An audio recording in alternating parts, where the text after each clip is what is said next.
ಮಾನ್ಯ ಪತ್ರಿಕಾ ಬಂಧುಗಳಿಗೆ ನಮಸ್ಕಾರ.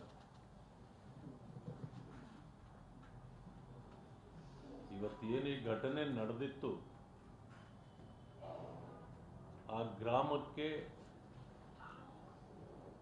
ಮಾನ್ಯ ಮಾಜಿ ಉಪಮುಖ್ಯಮಂತ್ರಿಗಳು, ಸಂಸದರು ಆಗಿರ್ತಕ್ಕಂಥ ಕಾರಜೋಳ ಅವರು, ನಾನು ಮತ್ತೆ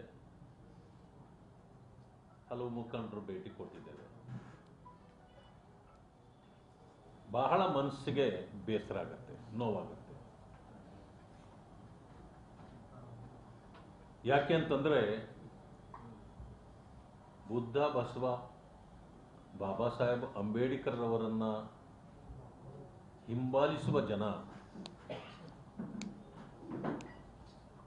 ಇಂತಹ ನೋವನ್ನು ಅನುಭವಿಸಬೇಕಾ ಅಂತಕ್ಕಂಥ ಪ್ರಶ್ನೆ ಬರ್ತದೆ.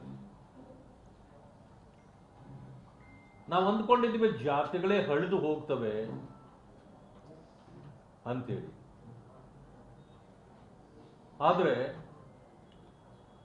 ಬಸವಣ್ಣನವರೊಂದು ಮಾತು ಹೇಳಿದ್ರಲ್ಲ, ಅವನಾರವ ಅವನಾರವ ಅವನಾರವ ಅನ್ನದಿರಯ್ಯ,